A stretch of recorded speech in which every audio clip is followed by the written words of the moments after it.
একটা জাতির ধ্বংসের জন্য নৈতিকতা বিবর্জিত নেতৃত্বই যথেষ্ট। আপনার বাবা নেতা ছিল, আপনি ছেলে তো আপনি নেতা, এটাকে নেতৃত্ব বলে না। আপনি যদি মানুষকে প্রভাবিত করবার ক্ষমতা হাসিল করেন, মানুষের কাজে আসেন, আপনাকে যদি সমাজে কাজে লাগে, আপনি মানুষকে সাপোর্ট করেন, তখন আপনি নেতা হয়ে ওঠেন।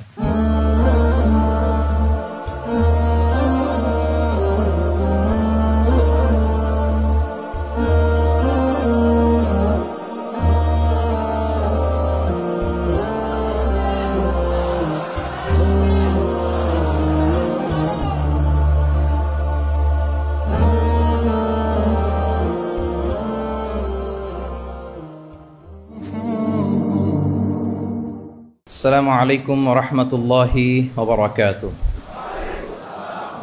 نحمده ونصلي على رسوله الكريم أما بعد فأعوذ بالله من الشيطان الرجيم بسم الله الرحمن الرحيم لقد كان لكم في رسول الله أسوة حسنة لمن كان يرجو الله واليوم الآخر وذكر الله كثيرا صدق الله العظيم رب اشرح لي صدري ويسر لي أمري واحلل عقدة من لساني يفقه قولي মিনার চট্টগ্রাম বিশ্ববিদ্যালয়ের আয়োজনে আজকের এই সিরাত প্রোগ্রামে আপনারা যারা উপস্থিত হয়েছেন তাদের সবাইকে জানাচ্ছি আন্তরিক শুভেচ্ছা এবং মোবারকবাদ। আহলান ওয়া সাহলান ওয়া মারহাবান বিকুম ফি হাযাল লিকা আত-তাইয়িব আল মুবারাক। আমরা শুরুতে আল্লাহ রাব্বুল ইজ্জা ওয়াল জালালের দরবারে শুকরিয়া জ্ঞাপন করছি, যিনি আমাদেরকে আজকের এই চমৎকার সন্ধ্যায় চট্টগ্রাম বিশ্ববিদ্যালয়ের সমাজ বিজ্ঞান অনুষদের এই চমৎকার অডিটোরিয়ামে আল্লাহ রাসূল সাল্লাল্লাহু আলাইহি ওয়া আলিহি ওয়াসাল্লামের পবিত্র সিরাত থেকে কিছু আলোচনা শুনবার জন্য আমাদেরকে একত্রিত হওয়ার সুযোগ করে দিয়েছেন। আমরা সবাই কালিমাতুশ শুকর পড়ে নিচ্ছি আলহামদুলিল্লাহ। যে টপিকটির উপর আজকের সিরাত প্রোগ্রামে কিছু কথা আমি উপস্থাপন করবার চেষ্টা করব সেটা হচ্ছে প্রফেটিক লিডারশিপ, অর্থাৎ নবুবী নেতৃত্ব। আল্লাহ রাসূল সাল্লাল্লাহু আলাইহি ওয়াসাল্লামের নেতৃত্বের ধরন কেমন ছিল, কৌশলগুলো কেমন ছিল, স্ট্র্যাটেজি কেমন ছিল, রূপরেখা কেমন ছিল, এবং সেখান থেকে লেসন নিয়ে বর্তমান নেতৃত্বকে আমরা কিভাবে আরো ডেভেলপ করতে পারি, ইমপ্রুভ করতে পারি, এ নিয়ে সামান্য কিছু কথা আজকের এই প্রোগ্রামে আমি উপস্থাপন করার চেষ্টা করব ইনশাআল্লাহ বিইذنিল্লাহ। তো মূল আলোচনাতে যাওয়ার আগে আমাদের শুরুতে নেতৃত্ব জিনিসটা কি, what is leadership, what is the essence of leadership, এই বিষয়টা ক্লিয়ার হইতে হবে। এটা ক্লিয়ার হলে আমরা পুরো আলোচনাটা খুব ভালো করে উপভোগ করতে পারবো ইনশাআল্লাহ। আমি অডিয়েন্সের মধ্য থেকে শুনতে চাই যে নেতৃত্ব বলতে আমরা আসলে কি বুঝি, হোয়াট ইজ লিডারশিপ। লিডারশিপ মানে অন্যকে প্রভাবিত করবার ক্ষমতা, এটাই হচ্ছে মূলত লিডারশিপ। নেতৃত্ব মানে আপনার যদি অন্যকে ইনফ্লুয়েন্স করার ক্ষমতা থাকে, আপনার যদি মানুষকে ম্যানেজ করার ক্ষমতা থাকে, প্রভাবিত করবার ক্ষমতা থাকে, এটাই বেসিকলি লিডারশিপ। যদি আমরা অন্যকে প্রভাবিত করতে পারি তাহলে বাই ডিফল্ট আমি নেতা হয়ে উঠি। এটা হচ্ছে লিডারশিপের মূল সংজ্ঞা বা প্রকৃত কথা। লেটস এ ক্লাস শেষে একজন তার বন্ধুদেরকে বলল চল খেলতে যাই, তো কেউ কেউ রাজি, আবার অনেকে রাজি না। সে কনভিন্স করা শুরু করলো, ফাইনালি সে সবাইকে কনভিন্স করে খেলতে নিয়ে গেল, এই যে লিডার হয়ে গেছে। ক্লিয়ার হয়েছে না ব্যাপারটা? তাহলে বেসিকলি অন্যকে প্রভাবিত করবার যে ক্ষমতা, এটাই হচ্ছে কি লিডারশিপ। যদি আমরা অন্যকে প্রভাবিত করতে পারি, ইনফ্লুয়েন্স করতে পারি। আমাদের সমাজে কিংবা রাষ্ট্রে আমরা যে সমস্যাগুলো দেখি এগুলো বেসিকলি পোর লিডারশিপের কারণে। Poor leadership, because of poor leadership. যদি যথাযোগ্য নেতৃত্ব আমরা তৈরি করতে পারতাম, যোগ্য নেতৃত্ব যদি আমরা হাজির করতে পারতাম, তাহলে এই সমস্যাগুলো থাকতো না। আমরা আল্লাহ রাসূল সাল্লাল্লাহু আলাইহি ওয়া আলিহি ওয়াসাল্লামের নেতৃত্বের গুণাবলীগুলো, যদি ওনার যে লিডারশিপ ট্রেডস, লিডারশিপ ফিচার্সগুলো আছে, এগুলো যদি আমরা খেয়াল করি তাহলে দেখবো যে এগুলো দিয়ে তিনি পুরো একটা জাতি, একটা ভূখণ্ডের জীবনধারা পাল্টে দিয়েছিলেন। তাহলে নেতৃত্বের দিক থেকে অ্যাজ এ লিডার তিনি কতটা সফল, এটা খুব ক্লিয়ার আমাদের কাছে। আমরা এখন দেখার চেষ্টা করব যে রাসূল সাল্লাল্লাহু আলাইহি ওয়াসাল্লামের লিডারশিপটা আসলে কোন ধরনের লিডারশিপ ছিল, কোন ধরনের নেতৃত্ব ছিল, এবং সেখান থেকে বর্তমান সময়ে আমরা কি করে যুগোপযোগী নেতৃত্ব তৈরি করতে পারি। প্রথম যেটা বলতে হবে সেটা হচ্ছে আল্লাহ রাসূল সাল্লাল্লাহু আলাইহি ওয়া আলিহি ওয়াসাল্লামের নেতৃত্বটা ছিল সার্ভেন্ট লিডারশিপ। সার্ভেন্ট লিডারশিপ মানে হচ্ছে কাজের মধ্য দিয়ে নেতা হওয়া। বেসিক্যালি আপনি যখন মানুষের কাজে লাগবেন বা কাজে আসবেন তখনই আপনি নেতা। যদি আপনাকে সমাজে কোনো কাজে না লাগে, সমাজে যদি আপনি রেলেভেন্ট হতে না পারেন, কাউকে সাপোর্ট করতে না পারেন, গাইড করতে না পারেন, তাহলে তো নেতা হয়ে ওঠা আপনার পক্ষে সম্ভব হবে না। তাহলে যদি কাজে লাগা যায় মানুষের, আপনি যদি কাজে লাগেন, আপনি যদি মানুষের উপকারে আসেন, তাহলে by default you are a leader. If you are society oriented, if you are people oriented, if you are service oriented, by default you are a leader. আমরা যদি আল্লাহ রাসূল সাল্লাল্লাহু আলাইহি ওয়া আলিহি ওয়াসাল্লামের জীবনের দিকে একটু খেয়াল করি, তাহলে দেখবো যে নবী হওয়ার আগেও কিন্তু আল্লাহ রাসূল সাল্লাল্লাহু আলাইহি ওয়াসাল্লামের এই ক্যারেক্টারিস্টিক্স গুলো ছিল, এই ফিচার গুলো ছিল। উনি মানুষের অনেক কাজে এসেছেন, তিনি মানুষকে সাপোর্ট করতেন, বিপদে তাদের পাশে দাঁড়াতেন, তাই না? তিনি তো অফিসিয়ালি 40 বছর বয়সে নবী হলেন, যদিও আল্লাহর এলেমে তিনি অনেক আগে থেকেই নবী। কিন্তু দুনিয়াতে আল্লাহ রাসূল সাল্লাল্লাহু আলাইহি ওয়াসাল্লাম যখন 40 বছর বয়সে উপনীত হলেন, তখনই তো হেরা গুহায় নাজিল হলো, ইকরা বিসমি রাব্বিকাল্লাযী খালাক, read in the name of your lord who has created. এই যে 5টা আয়াত নাজিল হলো, উনি নিয়ে আসলেন, কাঁপতে লাগলেন। খাদিজা রাদিয়াল্লাহু তাআলা আনহার কাছে বললেন যে মনে হয় আমি মারা যাব, আমাকে কম্বল চাপা দাও, আমার ভয় লাগছে, আমি কাঁপছি। তখন খাদিজা রাদিয়াল্লাহু তাআলা আনহা ওনাকে আশ্বস্ত করলেন, ওয়াল্লাহি লা ইউখজিকাল্লাহু আবাদা, আপনি ভয় পাবেন না, আল্লাহ আপনাকে অপদস্থ করবেন না। ইন্নাকা লা তাসিলুর রাহিমা ওয়া তাসদুকুল হাদিসা, নিশ্চয় আপনি আত্মীয়তার সম্পর্ককে বজায় রাখেন, আপনি সবসময় সত্য কথা বলেন।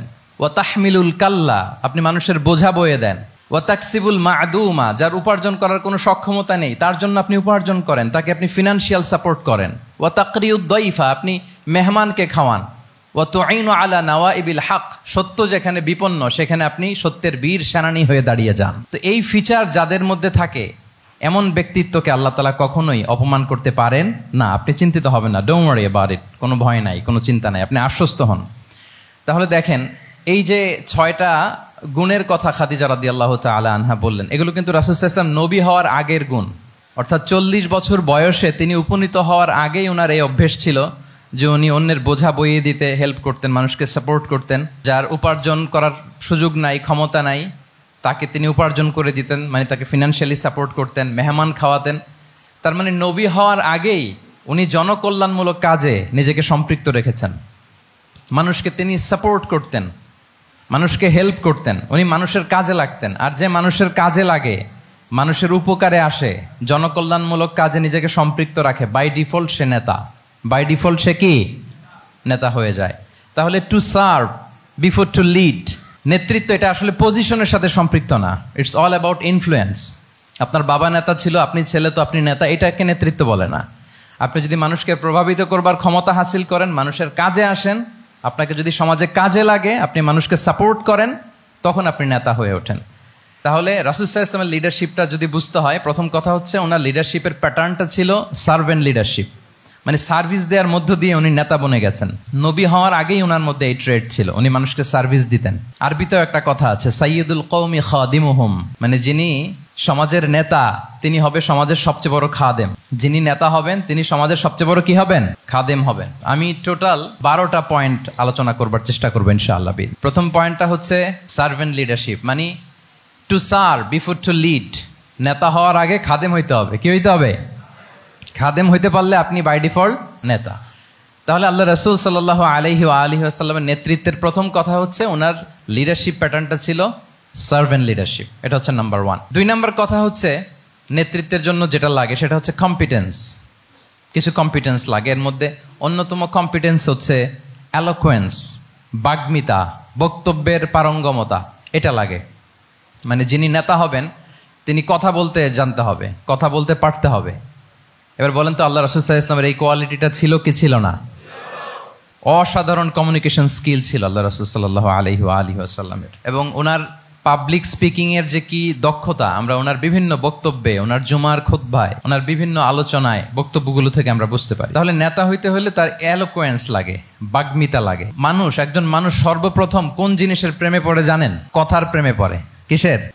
কথার প্রেমে পড়ে। কথার ধরন, কণ্ঠস্বর, তার অ্যাটিটিউড, তার শব্দের জাদু, এটা মানুষের হৃদয়কে জয় করে ফেলে। আল্লাহ রাসূল সাল্লাল্লাহু আলাইহি ওয়া আলিহি ওয়াসাল্লাম তিনি নিজেও বলেছেন, ওয়া ইন্না মিনাল বায়ানি লা সিহরা, কিছু কিছু বক্তব্যের মধ্যে জাদু আছে। তো রাসূল সাল্লাল্লাহু আলাইহি ওয়াসাল্লামের এই এলোকোয়েন্স ছিল, এলোকোয়েন্স। তিনি বলতেন, উতিতু জাওয়ামিউল কালিম, আল্লাহ তাআলা আমাকে সর্বমর্ম বাচন ভঙ্গির অধিকারী করেছেন।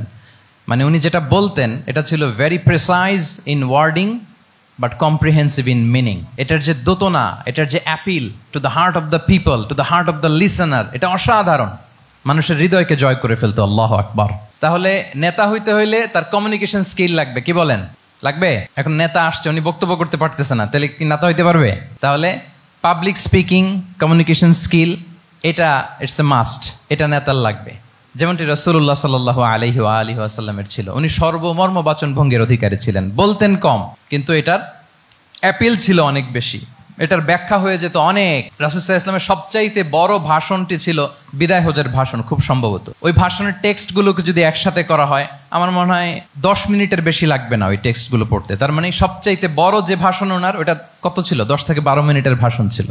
আমরা তো ঘন্টার পর ঘন্টা বক্তব্য করি, তারপরেও তো আমরা মানুষের মনকে খুশি করতে পারি না। উনি সেই যে 1400 বছর আগে 10 মিনিটের একটা ছোট্ট ভাষণ দিলেন, গোটা বিশ্ব আজও হাবুডুবু খায় ওই ভাষণের ভেতর, ঠিক কিনা বলেন?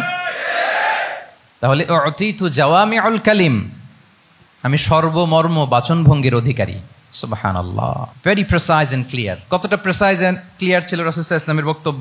আম্মা জান আয়েশা রাদিয়াল্লাহু তাআলা আনহা বলেন, লাউ আদ্দাহুল আদ্দু লা আহসাহু, তিনি যখন বক্তব্য করতেন, কেউ যদি চাইতো যে দেখি কয়টা শব্দ বললেন বক্তব্যে, কয়টা বাক্য বললেন, চাইলে মুহূর্তে গুনে ফেলা যেত সেটা। এত প্রিসাইজ এন্ড ক্লিয়ার বক্তব্য ছিল যে তিনি কয়টা বাক্য ব্যবহার করেছেন, কয়টা শব্দ ইউজ করেছেন এই বক্তব্যে, চাইলে যে কেউ গুনে ফেলতে পারত। এবং তিনি খুবই শুদ্ধ আরবিতে কথা বলতেন, আফসাহুল লিসান ছিলেন। বিশুদ্ধ ভাষায় কথা বলতে পারা এটা অনেক জরুরি। রাসূল সাল্লাল্লাহু আলাইহি ওয়াসাল্লাম অত্যন্ত বিশুদ্ধ আরবিতে কথা বলতেন, এবং বিশুদ্ধ আরবি জানাটা বা বিশুদ্ধ ভাষাটা এত জরুরি যে আল্লাহ তাআলা তার প্রিয় হাবিবকে এই বিশুদ্ধ ভাষা শেখানোর জন্য মায়ের বুকের দুধ খাওয়া থেকে বঞ্চিত রেখেছিলেন। আমি আবারও বলছি, বিশুদ্ধ ভাষাটা এত জরুরি যে আল্লাহ তাআলা তার প্রিয় হাবিবকে মায়ের বুকের দুধ থেকে বঞ্চিত রেখেছেন শুধু বিশুদ্ধ ভাষার জন্য। তিনি কিন্তু মায়ের বুকের দুধ খেতে পারেন নাই। হালিমাতু সাদিয়ার সাথে সেই বনু সাদ গোত্রে চলে গিয়েছেন, সেখানে ছিলেন। হালিমাতু সাদিয়া ওনাকে দুধ খাইয়েছেন। এরপরে যখন মরুভূমির চমৎকার পরিবেশে একেবারে বিশুদ্ধ আরবি তিনি শিখেছেন, আবার শিশু মুহাম্মদ সাল্লাল্লাহু আলাইহি ওয়াসাল্লামকে তিনি তার মায়ের কাছে ফিরিয়ে দিয়েছেন। তাহলে চিন্তা করে দেখেন যে বিশুদ্ধ ভাষার জন্য মায়ের বুকের দুধকে স্যাক্রিফাইস করা হয়েছে। আল্লাহু আকবার। তাহলে আম্মা জান আয়েশা রাদিয়াল্লাহু তাআলা আনহা বলতেন, লাউ আদ্দাহুল আদ্দু লা আহসাহু, চাইলে যে কেউ গুনতে পারতো যে তিনি প্রিয় নবীজি কয়টা বাক্য বললেন, কয়টা শব্দ। এত প্রিসাইজ এন্ড ক্লিয়ার ছিল। অন্য বর্ণনায় এসেছে, কানা ইয়াতাকাল্লামু বিকালামিন বাইনাহু ফাসলুন, তিনি এমন ভাবে কথা বলতেন, কথার মাঝখানে মাঝখানে পজ দিতেন। কি দিতেন? পজ দিতেন, মানে একটু থামতেন যাতে করে শ্রোতারা বুঝতে পারে। ইয়াতাকাল্লামু বিকালামিন বাইনাহু ফাসলুন, বলতে বলতে মাঝে মাঝে একটা পজ দিতেন যাতে সবাই বুঝতে পারে। ইয়াহফাযুহু মান জালাসা ইলাই, আশেপাশে যারা বসতো তারা সহজে এটা মুখস্থ করে ফেলতে পারে। পজ দিয়ে দিয়ে থেমে থেমে এত চমৎকার করে ওনার প্রেজেন্টেশন ছিল, বক্তব্য মালাগুলো ছিল, ফলে যারা শুনতেছে ইজিলি মুখস্থ করে ফেলতে পারত। এবং গুরুত্বপূর্ণ কথা তিনি এমফাসাইজ করতেন, 3 বার বলতেন। একবার তিনি বলতেছেন, আত্তাকওয়া হা হুনা হা হুনা হা হুনা ওয়া ইউশিরু ইলা সাদরিহি সালাসা মাররাত, তাকওয়াকে তিনি এখানে রেফার করেছেন। আমরা তো মনে করি তাকওয়া সব ঢুকে গেছে এখানে, তাকওয়া ঢুকে গেছে টুপিতে, তাকওয়া ঢুকে গেছে জামাতে, এগুলো তাকওয়ার একটা নমুনা। কিন্তু আল্লাহ রাসূল সাল্লাল্লাহু আলাইহি ওয়াসাল্লাম বলেছেন তাকওয়া এখানে এখানে এখানে, এভাবে 3 বার তিনি ইঙ্গিত করেছেন। গুরুত্বপূর্ণ কথাকে তিনি এভাবে এমফাসাইজ করতেন। মাঝে মাঝে এমন আবেগঘন বক্তব্য উপস্থাপন করতেন, সাহাবারা অশ্রুসিক্ত হতো। ওয়াজিলাত মিনহাল কুলুব যারাফাত মিনহাল উয়ুন, সাহাবারা বলতেন যে আমরা অশ্রুসিক্ত হতাম, আমাদের হৃদয় বিগলিত হতো। এত চমৎকার মর্মস্পর্শী বক্তব্য তিনি করতেন। এটা প্রেক্ষাপটের আলোকে। আবার যুদ্ধের ময়দানে যখন কমান্ড করতেন, তখন আলা সাউতু ওয়াশতাদ্দা গদাবু, তিনি রেগে যেতেন, উঁচু কণ্ঠে তিনি কথা বলতেন, মনে হচ্ছে একজন সেনাবাহিনীর কমান্ডার তার ব্যাটালিয়নকে কমান্ড করছেন। আল্লাহু আকবার।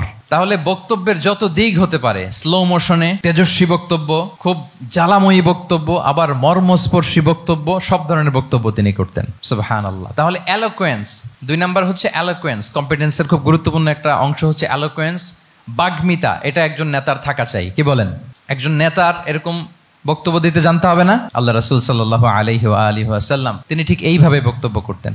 মাঝে মাঝে তিনি ইমোশনাল ইন্টেলিজেন্স ইউজ করতেন, মানে আবেগ অনুভূতিকে নাড়িয়ে দিয়ে শ্রোতাকে প্রভাবিত করে ফেলা।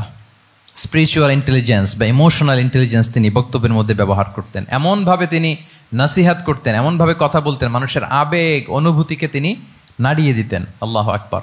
ছোট্ট একটা উদাহরণ এখানে আমি হাজির করি। আপনারা হুনাইনের যুদ্ধের কথা নিশ্চয়ই শুনেছেন। কত হিজরিতে হয়েছিল? 8ম হিজরি। তার মানে মক্কা বিজয়ের ইমিডিয়েট পরেই, কয়েক সপ্তাহ পরেই তো হুনাইনের যুদ্ধ হয়েছিল। তো এই হুনাইনের যুদ্ধে অনেক ওয়ার বুটিজ মুসলমানদের করতলগত হয়েছিল, মানে অনেক গানিমাত, অনেক সম্পদ ওনারা যুদ্ধ শেষে যুদ্ধলব্ধ সম্পদ হিসেবে পেয়েছিলেন। 24,000 উট, প্রায় 40,000 ভেড়া, এত পরিমাণ গানিমত যখন রাসূল সাল্লাল্লাহু আলাইহি ওয়াসাল্লাম পেলেন, তিনি এগুলো বন্টন করতে শুরু করলেন। কিন্তু রাসূল সাল্লাল্লাহু আলাইহি ওয়াসাল্লাম তিনি বন্টন করতে যে আনসারী সাহাবীদেরকে, অর্থাৎ মদিনার যে সাহাবারা, তাদেরকে কিছুই দিলেন না, বরং তিনি মক্কার সাহাবাদেরকে দিলেন, অন্যান্য গোত্রের লোকদেরকে দিলেন, আশেপাশের সবাইকে দিলেন, কিন্তু দিলেন না কাদেরকে? আনসারী সাহাবীদেরকে। তো ফলে এত বিশাল ওয়ার বুটিজ, এর মধ্যে থেকে কিছুই আনসারীরা পেল না। ওনাদের মধ্যে ক্ষোভের জন্ম নিল। ক্ষোভ থেকে ওনারা সমালোচনা করতে আরম্ভ করলেন আল্লাহ রাসূল সাল্লাল্লাহু আলাইহি ওয়াসাল্লামের, এবং সমালোচনা করতে করতে এটা এমন পর্যায়ে চলে গেল, এক পর্যায়ে তারা বলতে আরম্ভ করলো যে আমরা ওনার জন্য জান দিলাম, জীবন দিলাম, আজকে উনি এত সম্পদ পেয়ে সব নিজ এলাকার লোকদের মাঝে বন্টন করে দিল, এটা কি ঠিক করলো উনি? আল্লাহ তাআলা আল্লাহর নবীকে ক্ষমা করুক। মানে কেমন যেন রাসূল একটা ভুল করে ফেলছেন, রাসূল সাল্লাল্লাহু আলাইহি ওয়াসাল্লাম ওনাদেরকে দিতে বাধ্য ছিলেন, এটা যেহেতু দেন নাই, আল্লাহ তার রাসূলকে ক্ষমা করুক, এরকম একটা কথা তারা বলে ফেললেন। এটা তো অনেক বড় কথা। আল্লাহ রাসূল সাল্লাল্লাহু আলাইহি ওয়া আলিহি ওয়াসাল্লাম যখন এই কথা শুনলেন, তখন তিনি আনসারী সাহাবীদেরকে জড়ো করে একটা গেট টুগেদার করে এমন ইমোশনালি ওনাদেরকে কাবু করলেন, ইমোশনাল ইন্টেলিজেন্স ইউজ করলেন। এখানে তারা এসেছিল ক্ষোভ নিয়ে, অসন্তোষ নিয়ে, পরে সবাই কান্না করে রাসূল সাল্লাল্লাহু আলাইহি ওয়াসাল্লামের কাছে ক্ষমা চেয়ে সেই মজলিস থেকে উঠতে বাধ্য হয়েছে। তিনি সবাইকে ডেকে বললেন, ইয়া মা'আশারাল আনসার আলাম আতিকুম দুল্লালান ফাহাদাকুমুল্লাহ ওয়া আলাতান ফাআগনাকুমুল্লাহ ওয়া আ'দাআন ফাআল্লাফাল্লাহু বাইনা কুলুবিকুম। চমৎকার চমৎকার এক্সপ্রেশন, যে ওহে আনসাররা, আমি কি তোমাদেরকে পথভ্রষ্ট পাইনি, পথহারা পাইনি? আমার ওসিলায় তোমরা হেদায়েতের দেখা পেয়েছো। আমি কি তোমাদেরকে নিঃস্ব পাইনি? আমার ওসিলায় তোমরা সমৃদ্ধ হয়েছো, সম্পদশালী হয়েছো। আমি কি তোমাদেরকে যুদ্ধরত অবস্থায় পাইনি? আউস খাজরাজ তোমরা তো ফাইট করতেছিলে ইচ আদার। আমি যে তোমাদের মধ্যে সম্প্রীতি আর ভালোবাসার মেলবন্ধনে তোমাদেরকে একত্রিত করে দিলাম। আওয়াজাতুম ফি আনফুসিকুম ফি লুআআতিম মিনাদ দুনিয়া। আর দুনিয়ার সামান্য কিছু জিনিসের কারণে তোমরা মনে কষ্ট পাচ্ছ, যেটা দিয়ে আমি কিছু মুসলিমদের হৃদয়কে আকৃষ্ট করছিলাম। তা আল্লাফতু বিহা কওমান লিউসলিমু ওয়া ওয়াকালতুকুম ইলা ইসলামিকুম। আমি কিছু মুসলিমদেরকে এগুলো দিয়ে তাদের হৃদয়টাকে ইসলামের প্রতি আরো অ্যাট্রাক্টেড করতেছিলাম, আর তোমাদেরকে তোমাদের ইসলামের উপরই আমি ছেড়ে দিয়েছি। আমি জানি আমার আনসাররা, তাদের হৃদয়ে যে ইসলাম আছে এটাই তাদের জন্য যথেষ্ট। আমা তারদাউনা আইয়াযহাবান নাসু বিশ-শাতি ওয়াল বাঈর وَتَرْجِعُونَ بِرَسُولِ اللَّهِ فِي رِحَالِكُمْ. Won't you be happy that people go back to their country with sheep and camel, and you go back to your country with Rasulullah? Allahu Akbar. তোমরা কি এতে খুশি হবে না? মানুষ উট আর ভেড়া নিয়ে তাদের এলাকায় ফিরবে, আর তোমরা আল্লাহর রাসূলকে নিয়ে তোমাদের এলাকায় ফিরবে। এরকম একটার পর একটা ইমোশনালি রাসূল সাল্লাল্লাহু আলাইহি ওয়াসাল্লাম যখন আনসার সাহাবীদেরকে কাবু করতে লাগলেন, ওনারা এমনভাবে কান্নার রোল জুড়ে দিল, এমনভাবে অনুতপ্ত হলো, কাঁদতে শুরু করলো। পরে এরা বলতে আরম্ভ করলো, আমি তো 2-1 বাক্য বললাম, লম্বা চূড়া মন মাতানো বক্তব্য, হৃদয়স্পর্শী বক্তব্য। তারা বললো, ইয়া রাসূলুল্লাহ, আমরা শুধু আপনাকে পেয়েই খুশি। রাসূল সাল্লাল্লাহু আলাইহি ওয়াসাল্লাম বলেন, গোটা বিশ্বের মানুষ যদি এই পথ ধরে আর আনসারীরা যদি এই পথ ধরে, আমি এই পথ ছেড়ে দিয়ে আনসারীদের পথে হাঁটবো। আল্লাহ তুমি আনসারদের ক্ষমা করো, তাদের সন্তানদের ক্ষমা করো, তাদের নাতিদেরকে ক্ষমা করো। এভাবে মর্মস্পর্শী বক্তব্য যখন ইমোশনাল ইন্টেলিজেন্স দিয়ে যখন রাসূল সাল্লাল্লাহু আলাইহি ওয়াসাল্লাম বললেন, সব আনসারী সাহাবারা কাঁদতে আরম্ভ করলেন। সবাই ফাবাকাল কওমু হাত্তা আখদালু লুহাহুম, তাদের প্রত্যেকের দাড়ি ভিজে গেল, এমন কান্না জুড়ে দিল। আল্লাহু আকবার। তাহলে এটা ছিল রাসূল সাল্লাল্লাহু আলাইহি ওয়াসাল্লামের বক্তব্যের মাধ্যমে শ্রোতাদের মাঝখানে প্রভাব সৃষ্টি করার ক্ষমতা। চিন্তা করতে পারেন, হৃদয় কেঁপে ওঠে না এই কথা শুনলে? Won't you be happy people go back to their home with sheep and camel, and you take the messenger of Allah with you? মানুষ ছাগল ভেড়া নিয়ে ফিরতেছে, তোমরা তো আল্লাহর নবীকে নিয়ে ঘরে ফিরতেছো। আল্লাহু আকবার। তাহলে এই কম্পিটেন্সটা লাগে একজন নেতার, তিনি এরকম মর্মস্পর্শী বক্তব্য দিতে জানতে হবে। 3 নাম্বার হচ্ছে কম্পেশন, মানে সফট হার্টেড, দয়াদ্র হৃদয় হতে হবে। আপনি মানুষের দুঃখ যদি আপনাকে কাঁদায়, তবেই আপনি নেতা। আমরা আল্লাহ রাসূল সাল্লাল্লাহু আলাইহি ওয়াসাল্লামের দিকে যদি তাকাই, ওনার তো একটা উপাধি হচ্ছে রাহমাতাল লিল আলামিন। আল্লাহ রাসূল সাল্লাল্লাহু আলাইহি ওয়াসাল্লামের উপাধি কি? ওমা আরসালনাকা ইল্লা রাহমাতাল লিল আলামিন। We have not sent you but as mercy for all the worlds. নবী হে, আপনাকে সবার জন্য আমি মার্সি করে পাঠিয়েছি, রাহমা করে পাঠিয়েছি। আপনি সবার জন্য রহমত, মানুষের জন্য, ম্যানকাইন্ড, জিনকাইন্ড, অ্যানিমালস, সবার জন্য আপনি রাহমা। রাসূল সাল্লাল্লাহু আলাইহি ওয়াসাল্লাম কতটা দয়াদ্র ছিল। আল্লাহ তাআলা অন্য আয়াতে বলছেন, ফাবিমা রাহমাতিম মিনাল্লাহি লিনতা লাহুম ওয়ালাউ কুনতা ফাযযান গালিযাল কলবি লানফাদ্দু মিন হাওলিক। নবী হে লিনতা লাহুম, সবার জন্য আপনি সফট হার্টেড হয়েছেন আল্লাহর অনুগ্রহে। যদি আপনি সফট হার্টেড না হয়ে আপনি যদি কঠোর হৃদয়ের অধিকারী হতেন, তাহলে এখন লোকেরা যেমনি আপনাকে ঘিরে রাখে, আপনার চারিপাশে সবাই ঘিরে রাখতো না। আল্লাহু আকবার। সাহাবারা সব সময় রাসূল সাল্লাল্লাহু আলাইহি ওয়াসাল্লামের সঙ্গ পেতে চাইতো, অ্যাকম্পানি চাইতো, ঘিরে রাখ। এমনকি অনেক সাহাবী ঘরে ভালো না লাগলে রাসূল সাল্লাল্লাহু আলাইহি ওয়াসাল্লামের কাছে চলে আসতো। এমনকি অনেক সাহাবী বলতেন যে আমার পেটে ক্ষুধা লাগলেই আমি রাসূলের কাছে যেতাম, কারণ রাসূলের চেহারা দেখলে আমার পেটের ক্ষুধা উদাও হয়ে যেত। ফাবিমা রাহমাতিম মিনাল্লাহি লিনতা লাহুম। নবী হে আল্লাহর অনুগ্রহে আপনি কোমলভাষী হয়েছেন। কোমল হৃদয়ের হওয়া, সফট হার্টেড হওয়া, দয়াদ্র চিত্তের হওয়া, এটা অন্যতম একটা লিডারশিপ ট্রেট। এত দয়াদ্র ছিলেন, আল্লাহ তাআলা বলছেন ফালাআল্লাকা বাখিউন নাফসাকা আলা আসারিহিম ইল্লাম ইউমিনু বিহাযাল হাদীসি আসাফা। রাসূল সাল্লাল্লাহু আলাইহি ওয়াসাল্লাম বারবার মক্কার কুরাইশদের কাছে যেত, বারবার কাফিরদের কাছে যেত, যেন তারা ঈমান আনে, যেন তারা খারাপ রাস্তা ছেড়ে দিয়ে ভালো রাস্তায় আসে। বারবার চিন্তা করতো যে ইস, কেন তারা লা ইলাহা পড়ে না, কেন তারা সত্যের পথে ফিরে আসে না। হায় রে, একটুর জন্য তো তারা সামান্য আমার কথাটা শুনলেই তো বেঁচে যেত, ইস একটু আমার কথা মানলেই তো জাহান্নাম থেকে বেঁচে যেত। এরকম অস্থির হয়ে তাদের পেছনে ছুটতেন। আল্লাহ তাআলা বলেছেন নবী হে আপনি ওদের পেছনে ছুটতে ছুটতে আপনি তো নিজেকেই শেষ করে দিবেন। বাখিউন নাফসাক, আপনি তো নিজের দিকে খেয়াল করছেন না, নিজের শরীরের দিকে খেয়াল করছেন না, নিজের স্বাস্থ্যের দিকে, সময়ের দিকে, আপনি পাগল পাড়া হয়ে তাদেরকে বাঁচানোর জন্য ছুটছেন।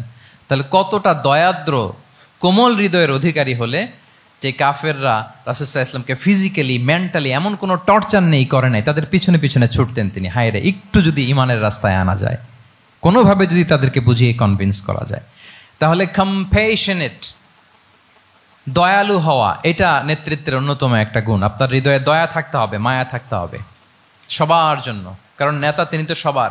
লেটসে বাংলাদেশের যিনি প্রধানমন্ত্রী হবেন, আরো রেলেভেন্ট হয়ে যাচ্ছে এখন কথা, সামনে তো নির্বাচন আসতেছে, সো কেউ না কেউ তো প্রধানমন্ত্রী হবে। তো উনি যখন প্রধানমন্ত্রী হবে ধরেন, উনি কি শুধু ওনার দলের প্রধানমন্ত্রী হবেন? তাহলে উনি 18 কোটি মানুষের প্রধানমন্ত্রী হবেন, ঠিক কিনা বলেন? তাহলে সবার জন্য ওনার হৃদয়ে দয়া, ভালোবাসা, এটা থাকার দরকার আছে না নাই? তিনি সবার প্রতি কোমল হৃদয়ের হইতে হবে, দয়াদ্র হইতে হবে। প্রধানমন্ত্রী উনি শুধু নিজ দলের প্রধানমন্ত্রী নন, 18 কোটি মানুষের প্রধানমন্ত্রী। তাহলে সফট হার্টেড হইতে হবে। রাসূল সাল্লাল্লাহু আলাইহি ওয়াসাল্লামের মধ্যে এটা ছিল। সবসময় তিনি মাজলুমদের পাশে থাকতেন। আপনারা হিলফুল ফুজুলের কথা জানেন।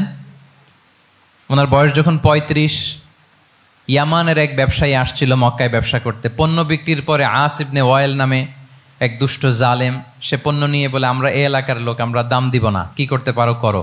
এই লোক কান্না জুড়ে দিল। তার কান্না দেখে রাসূল সাল্লাল্লাহু আলাইহি ওয়াসাল্লামের হৃদয়ে দয়া হলো। তিনি ওনার চাচা জুবাইর ইবনে আব্দুল মুত্তালিব সহ ওনার মতো যারা ইয়াং স্টার আছে সবাইকে নিয়ে একটা সংঘ করলেন। এটাই তো হালাফুল ফুদুল, মূলত নাম হচ্ছে হালাফুল মুত্তাইয়িবিন। জাহিলি যুগে ওনাদের প্রথা ছিল, কোনো একটা ভালো কাজে কেউ যখন এক হতো, রং ভর্তি বালতির ভেতরে হাত ঢুকিয়ে তারা পাথরের মধ্যে ওই হাতের ছাপ দিত, সবাই ওইখানে ছাপ দিত। ফলে কাইন্ড অফ কভেনেন্ট, এটা একটা চুক্তির মতো, যে আমরা চুক্তিবদ্ধ হলাম, এগ্রিমেন্ট করলাম যে আমরা সবাই এক।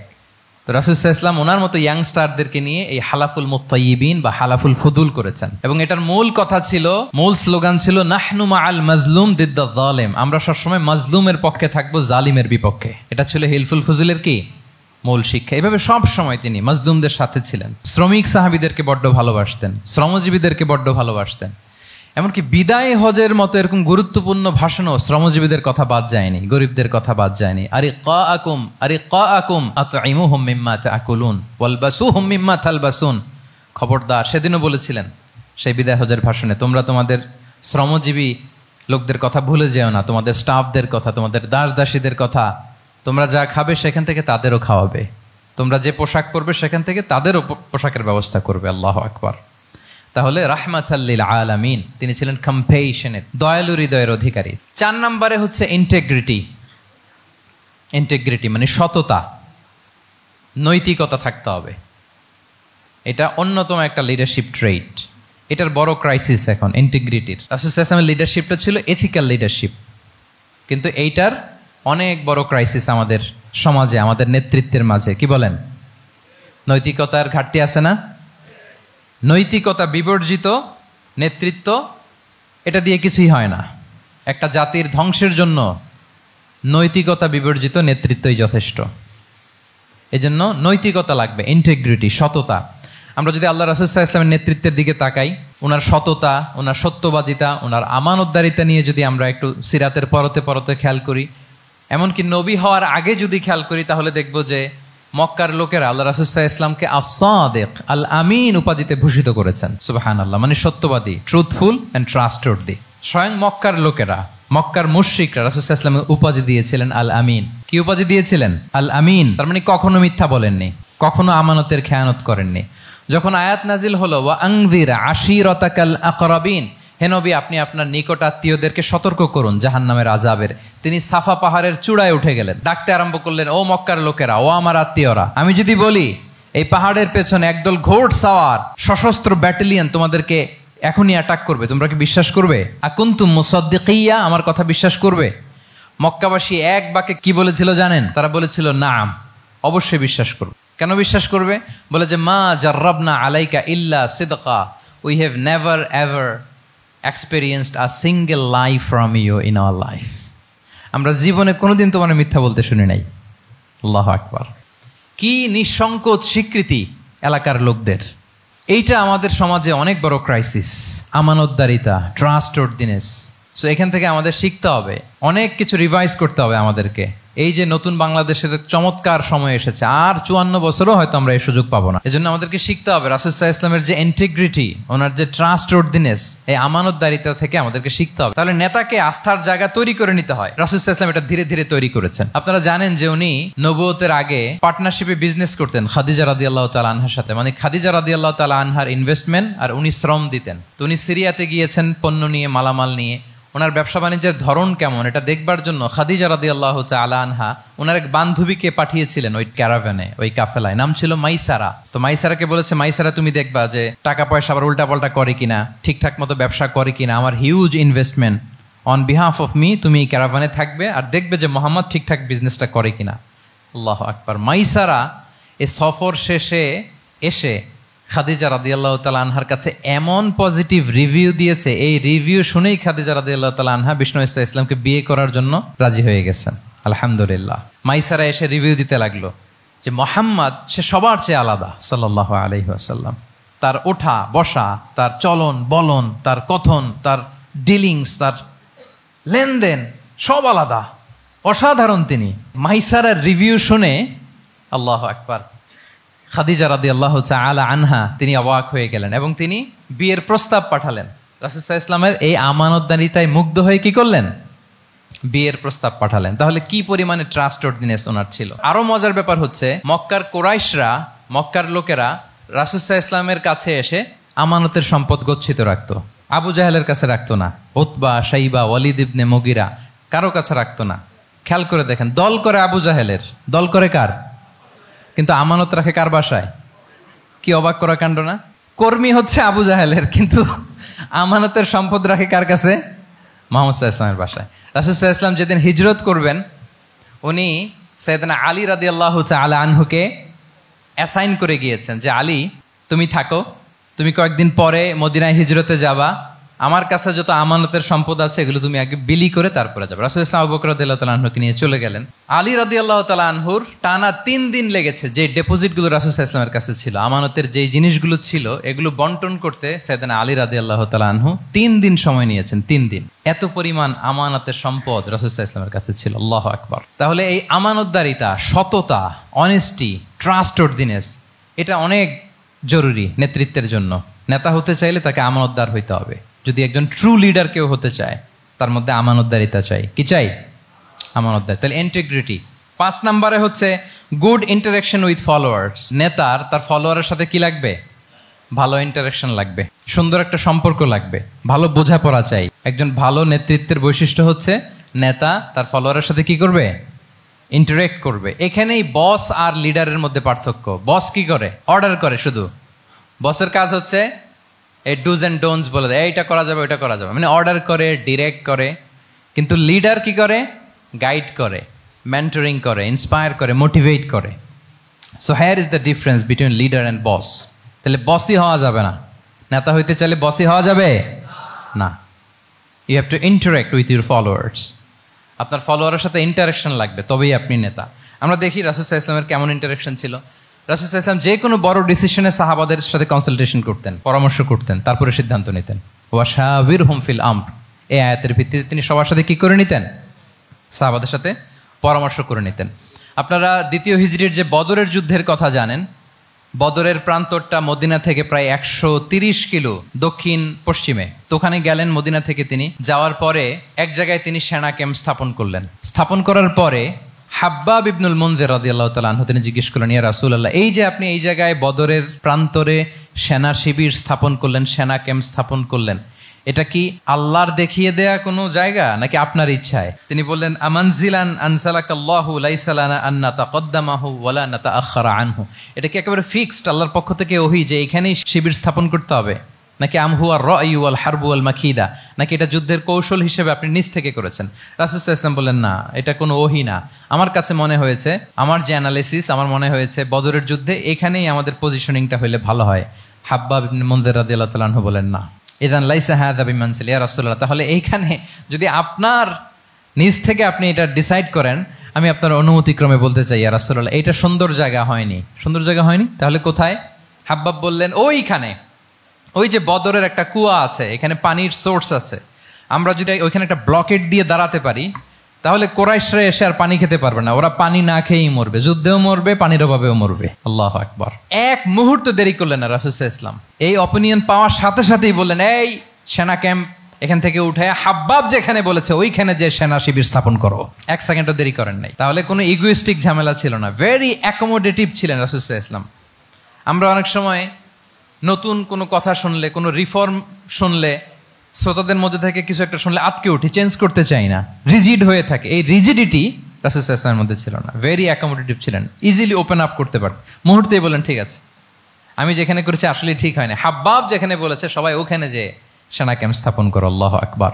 উনি চাইলে বলতে পারতেন, এই হাব্বাব, তুমি কি আমার চেয়ে বেশি বুঝো?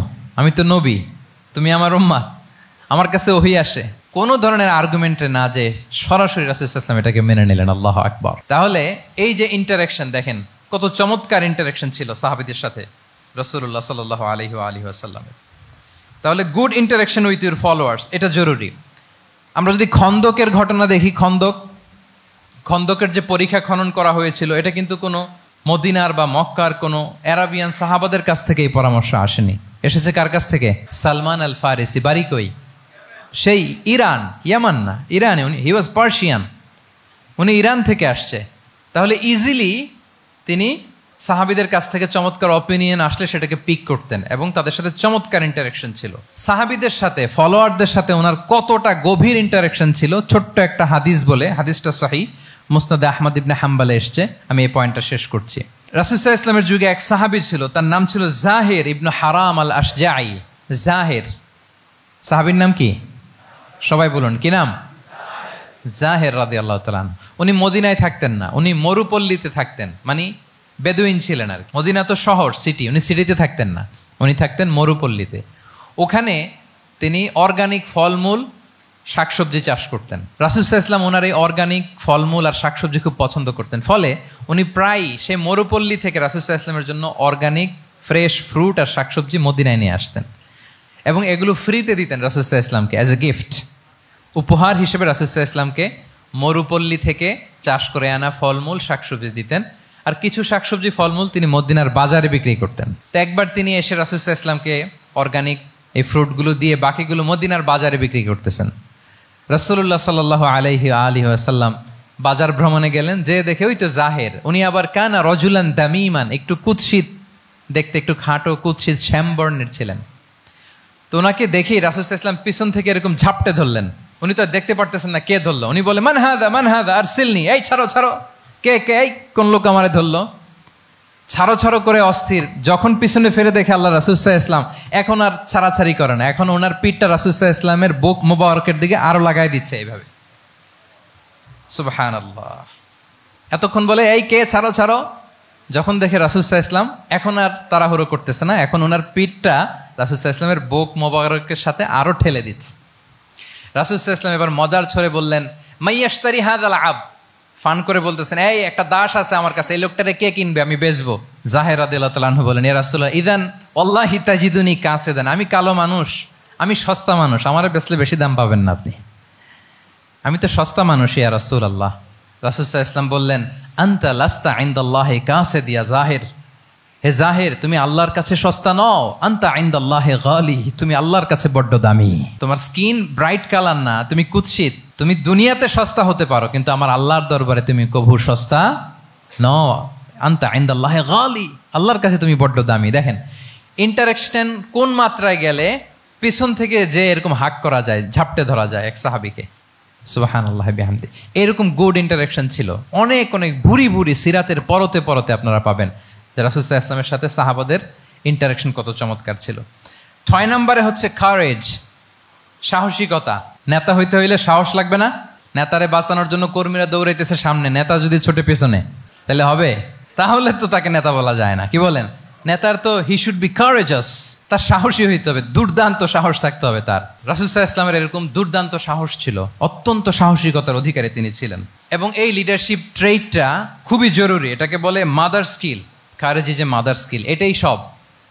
এই হিম্মত লাগবে। আর রাজুলু যু হিম্মা ইউহিল উম্মাহ, যার হিম্মত আছে সেই জাতিকে জাগাতে পারে, ঠিক কিনা? এই যে আমাদের কাছে তো উদাহরণ একেবারে হাতের কাছেই, এই যে 5 আগস্টে, এই যে জুলাই আপরাইজিং, যদি কারেজ না থাকতো আমাদের তরুণদের, আমাদের জেনজিদের, তাহলে এই পরিবর্তন কি আমরা দেখতে পেতাম? না। আমি গল্প শুনছিলাম যে এই চট্টগ্রাম বিশ্ববিদ্যালয় থেকে 2 জন শহীদ হয়েছে, আল্লাহ তাদের কবরগুলোকে তুমি জান্নাতে টুকরা বানিয়ে দাও। এই যে আমাদের তরুণরা তাজা রক্ত দিয়ে একটা চেঞ্জ এনেছে, পরিবর্তন, এটা তো কারেজ, তাদের সাহসিকতার বহিঃপ্রকাশ, ঠিক কিনা? এটা লাগবে। কেউ যদি লিড দিতে চায়, লিডার হতে চায়, তার এটা লাগবে, মাস্ট। রাসূল সাল্লাল্লাহু আলাইহি ওয়াসাল্লাম অত্যন্ত সাহসী ছিলেন। 2-1টা উদাহরণ আমরা সিরাত থেকে দেখি। একবার মদিনাতে রাত্রিবেলা বিকট একটা আওয়াজ হলো, বিকট এত আওয়াজ, সবাই ঘুম থেকে জেগে গেল। ঘুম থেকে জেগে সবাই হতভম্ব, কিরে এত আওয়াজ তো মদিনাতে কখনো শুনি না, ঘটনা কি? কেউ ঘোড়া নিয়ে, কেউ উট নিয়ে, কেউ খচ্চর নিয়ে, কেউ এমনি খালি পায়ে ছুটতে আরম্ভ করলো আওয়াজের দিকে, দেখি যাই কোথায় কি হলো। সবাই ছুটতে ছুটতে মাঝপথে যেয়ে দেখে রাসূল সাল্লাল্লাহু আলাইহি ওয়াসাল্লাম আওয়াজ কোথায় হয়েছে, কোত্থেকে হয়েছে দেখে ফিরে আসতেছে আর বলতেছে, লান তুরাউ, ডোন্ট ওয়ারি, আরে ভয় নাই, ভয় নাই, দেখে আসছি আমি, আল্লাহু আকবার, ভয় নাই, আমি দেখে আসছি, এভরিথিং ইজ ফাইন দেয়ার, সব ঠিক আছে, যাও ফিরো মদিনায় ফিরো। সবাই ভয় পেয়ে ঘোড়া টোরা ওট হাঁকিয়ে ছুটতে আরম্ভ করছে। অনেক দূর যাওয়ার পরে দেখে রাসূল সাল্লাল্লাহু আলাইহি ওয়াসাল্লাম আবু তালহা রাদিয়াল্লাহু তাআলা আনহুর একটা খুবই ক্ষিপ্ত ঘোড়া নিয়ে উনি দেখে ভিজিট করে ফিরে আসতেছেন। সুবহানাল্লাহ। তাহলে বিপদ ঘটলে নেতা থাকতে হবে কই, সামনে না পেছনে? আমাদের নেতারা থাকে কই? নাকি পেছনেও খুঁজে পাওয়া যায় না? It's a big crisis. নেতা থাকবে কোথায়? Front liner. Leader should be front liner.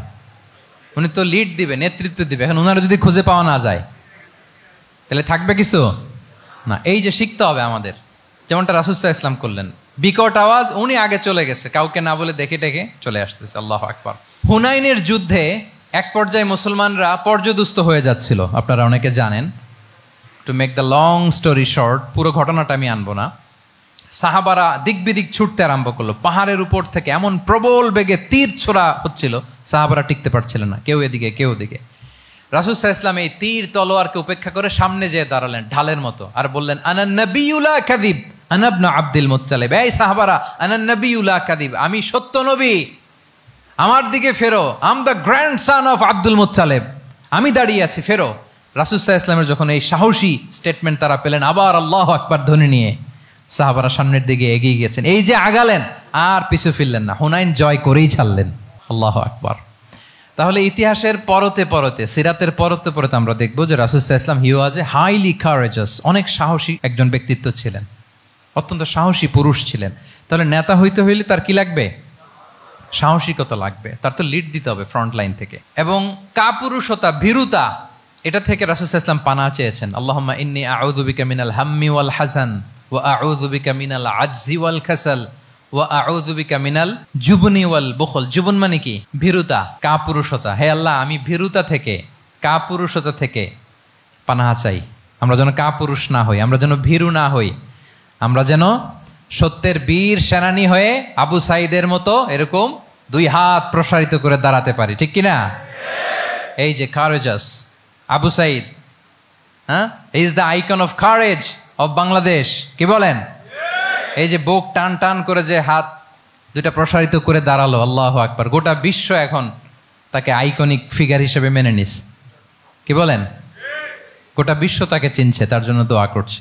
তাহলে courage it's an essential leadership trade, এটা লাগবে প্রিয় ভাইয়েরা। আল্লাহ তাআলা এই কারেজ, এই সৎ সাহস দিয়ে আমাদেরকে ধন্য করুক। 7 নম্বরে হচ্ছে কনফ্লিক্ট রিজলভিং এবিলিটি, বিরোধ নিষ্পত্তি করার মতো যোগ্যতা থাকতে হবে নেতার। অর্থাৎ নেতা হইতে হবে এমন যে বিরোধকে নিষ্পত্তি করে দিতে পারে, মিটমাট করে দিতে পারে, ঝগড়া লাগলে মিটায়ে দিতে পারে। এটা গুরুত্বপূর্ণ কোয়ালিটি না নেতার জন্য, কি বলেন? রাসূল সাল্লাল্লাহু আলাইহি ওয়াসাল্লামের কিন্তু এটা ছিল, বিরোধ নিষ্পত্তি করা। রাসূল সাল্লাল্লাহু আলাইহি ওয়াসাল্লাম মক্কা থেকে মদিনায় যে 1 ঘন্টায় বছরের পর বছর চলে আসা যুদ্ধ, they use to fight each other, Aws and Khazraj, 1 ঘন্টায় যুদ্ধ থামাই দিয়েছেন। আল্লাহু আকবার। He was a very good mediator and arbitrator. রাসূল সাল্লাল্লাহু আলাইহি ওয়াসাল্লাম অত্যন্ত ভালো মধ্যস্থতাকারী ছিলেন, ভালো মধ্যস্থতাকারী তিনি ছিলেন। তিনি থামিয়ে দিতে পারতেন, বিরোধকে থামাতে পারতেন। আপনারা জানেন যে মক্কায় একবার সম্ভবত অগ্নিকাণ্ডের কারণে কাবা ঘর জ্বলে গিয়েছিল, ধ্বংস হয়েছিল, কিছু অংশ নষ্ট হয়ে গিয়েছিল। কাবাকে রিনোভেট করা হয়েছিল, ফলে কাবার একটা কর্নারে যে ব্ল্যাক স্টোন কর্নার, রুকনুল হাজারিল আসওয়াদ, হাজরে আসওয়াদ পাথরকে সরিয়ে রাখা হয়েছিল। এখন কাবা যখন পুনর্নির্মাণ শেষ, ওই হাজরে আসওয়াদ পাথরকে আবার তার জায়গায় রাখা হবে। কিন্তু কে রাখবে? সবাই রাখতে চায়, সব দলের নেতারা বলে আমরা রাখবো। এক দলের নেতা বলে যে আমি রাখবো, এটা অনেক very prestigious and dignified issue, এই প্রেস্টিজ আমরা কাউকে নিতে দিব না। আরেক দলের নেতা বলে না, আমাদের পাওয়ার বেশি, আমরা রাখবো। আরেক দলের নেতা বলে যে না, এটা আমাদেরই। আরেকজন বলে রক্তের গঙ্গা বইয়ে দিব মক্কায়, কিন্তু এই সম্মান হাতছাড়া হতে দেব না। এখন জাতীয় 4 নেতা গেছে 4 দিকে, সমাধান তো নাই। পাথর কয়টা? পাথর তো মাত্র একটা। ইন দ্য মিন টাইম রাসূল সাল্লাল্লাহু আলাইহি ওয়াসাল্লাম আসলেন। রাসূল সাল্লাল্লাহু আলাইহি ওয়াসাল্লামকে দেখেই সবাই হ্যাপি, সবাই বলে যা আমিনুন রদিনা বি, এই তো আলামিন আসছে, ওই ফয়সালা করবে। আল্লাহ রাসূল সাল্লাল্লাহু আলাইহি ওয়াসাল্লাম বললেন কি হয়েছে?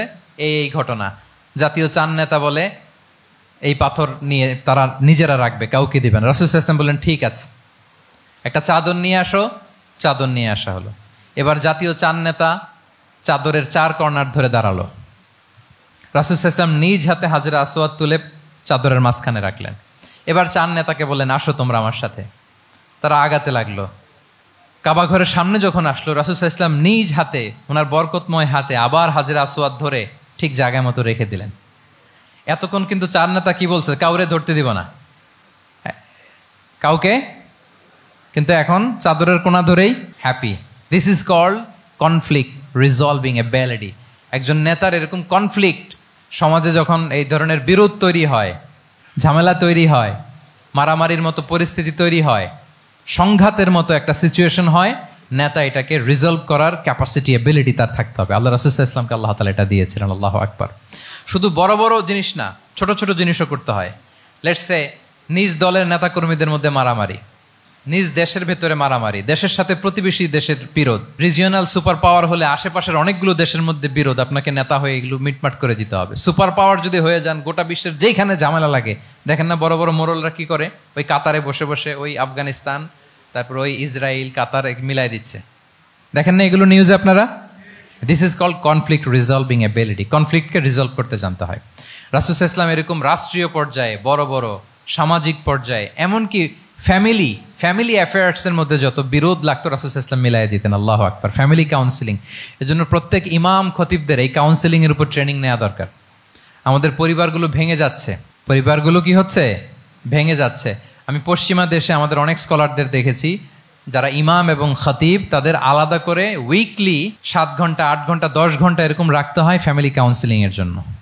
যাদের মধ্যে বিরোধ, হাজব্যান্ড ওয়াইফের ঝামেলা চলতেছে, উনি কাউন্সিলিং করে। এটা খুব জরুরি।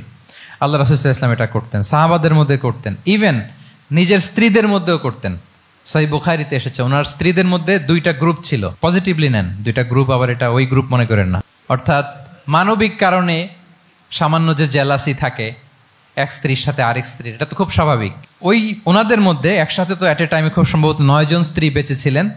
হাফসা রাদিয়াল্লাহু তাআলা আনহাকে কেন্দ্র করে একটা গ্রুপ, আয়েশা রাদিয়াল্লাহু তাআলা আনহাকে কেন্দ্র করে একটা গ্রুপ। তাদের মধ্যে অনেক কথাবার্তা, কিছু মানবিক কারণে যেগুলো হয়, এটা কিন্তু ছিল। রাসূল সাল্লাল্লাহু আলাইহি ওয়াসাল্লাম প্রায় ওনাদেরকে নিয়ে বসে এগুলো রিজলভ করে দিতেন। ওনার নিজের কন্যা ফাতেমা রাদিয়াল্লাহু তাআলা আনহার সাথে আলী রাদিয়াল্লাহু তাআলা আনহার যদি মনোমালিন্যের ঘটনা ঘটতো, এগুলো উনি রিজলভ করে দিতেন। এবং খুব কাছাকাছি ছিল কিন্তু ঘর। যারা মদিনায় মাআরিদুস সিরান নাবাবিয়া ওগুলোতে গিয়েছেন, দেখবেন যে রাসূল সাল্লাল্লাহু আলাইহি ওয়াসাল্লামের ঘরের পাশে অন্যান্য স্ত্রীদের ঘরগুলো একটার পর একটা, পাশেই ফাতেমা রাদিয়াল্লাহু তাআলা আনহার ঘর। একবার তিনি দুপুরবেলা ফাতেমা রাদিয়াল্লাহু তাআলা আনহার ঘরে গেলেন, যে দেখেন যে ঘরে আলী রাদিয়াল্লাহু তাআলা আনহু নেই। তো জিজ্ঞেস করলেন যে আইনা ইবনু আম্মি, কোথায় আলী কোথায়? তো বললেন যে কানা বাইনি ওয়া বাইনাহু শাই, আমাদের মধ্যে একটু ঝগড়াঝাটি হয়েছে আর কি, মনোমালিন্য হয়েছে। ফাগাদাবানি, উনি একটু রেগে গেছেন আমার উপর। ফাখারাজা ফালাম ইয়াকিল ইনদি, প্রত্যেকদিন খাওয়ার পরে তো এখানেই কাইলুলা করে, আজকার ঘরে কাইলুলা করে নাই, কই যেন চলে গেছে। তো কোথায় গেল? রাসূল সাল্লাল্লাহু আলাইহি ওয়াসাল্লাম লোক পাঠালো, খুঁজে দেখো আলী কোথায়। আলী রাদিয়াল্লাহু তাআলা আনহু উনি মনের কষ্ট নিয়ে মসজিদে নববীর মধ্যে শুয়ে আছেন। তো রাসূল সাল্লাল্লাহু আলাইহি ওয়াসাল্লাম খুঁজতে খুঁজতে মসজিদে নববীর ভেতরে গেলেন, দেখলেন যে উনি যে শুয়ে আছে, ওনার গায়ের জামাটা এক পাশে পড়ে আছে আর বালুর মধ্যে ওনার শরীর পড়ে আছে। তো উনি ডাকলেন, কুম ইয়া আবা তুরাব, কুম ইয়া আবা তুরাব, হে বালির বাবা আলী, বালির বাবা আলী ওঠো ওঠো। মজা করে বললেন যে ইয়া আবা তুরাব, যেহেতু বালি লেগে আছে গায়ে, বালির বাবা আলী ওঠো। ওখান থেকে ধরে এনে ফাতেমা রাদিয়াল্লাহু তাআলা আনহার কাছে নিয়ে দুইজনকে পাশে বসি, এই যে আবার মিটমাট। এটা ছিল রাসূল সাল্লাল্লাহু আলাইহি ওয়াসাল্লামের ডেইলি বেসিসে একটা অ্যাক্টিভিটি। কনফ্লিক্ট তিনি রিজলভ করে দিতেন। সহিহ বুখারীতে একটা অধ্যায় আছে কিতাবুস সুলহি ফিল বুখারীতে, বুখারীতে আছে কিতাবুস সুলহ, এটার নাম, অধ্যায়টার নাম হচ্ছে কিতাবুস সুলহ, মানে মীমাংসা করে দেওয়ার অধ্যায়। একটা পরিচ্ছেদ আছে, পরিচ্ছেদের নাম হচ্ছে বাবু কওলিল ইমামি লি আসহাবিহি ইযহাবু বিনা নুসলিহ বাইনাহুম।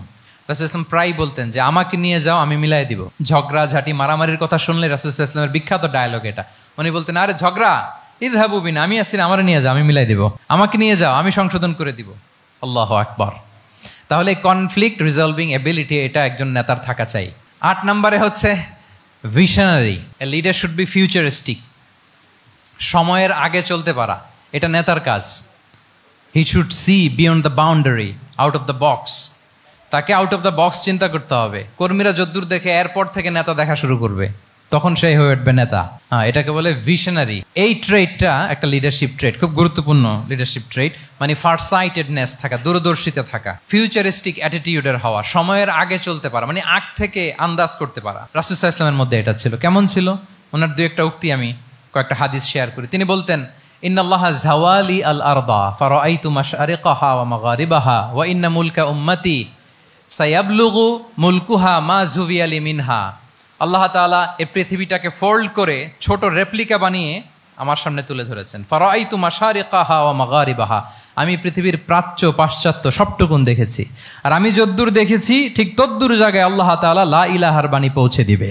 পৃথিবীতে এমন কোনো জায়গা আছে যেখানে লা ইলাহার ধ্বনি উচ্চারিত হয় না? এমন কোনো জায়গা নেই। তার মানে ফিউচারিস্টিক, সে 1400 বছর আগের কথা, যে পৃথিবীর আনাচে কানাচে কোথাও বাকি থাকবে না, সব জায়গায় ইসলাম পৌঁছে যাবে। অন্য জায়গায় বললেন লায়াবলাগান্না হাযাল আমরু মা বালাগাল লাইলু ওয়ান নাহার ওয়ালা ইয়াতরুকুল্লাহু বাইতা মাদার ওয়ালা ওয়াবার ইল্লা আদখালাহুল্লাহু হাযাদ দ্বীন। এই ইসলাম যেখানে দিন হয় রাত হয়, পৃথিবীর যেখানে দিন রাত্রি সংঘটিত হয়, সব জায়গায় পৌঁছবে। এমন কোনো কাঁচা ঘর, পাকা ঘর, কোনো জঙ্গল, কোনো পাহাড়, কোনো ভূখণ্ড এই পৃথিবীতে কোনো এমন কোনো জনপদ থাকবে না যেখানে ইসলামের বাণী পৌঁছবে না, সব জায়গায় পৌঁছে যাবে। আল্লাহু আকবার। তাহলে এটা হচ্ছে ফিউচারিস্টিক অ্যাটিটিউডের ব্যক্তিত্ব হওয়ার কারণে তিনি এমনটি বলেছেন। আগাম বুঝে ফেলতেন।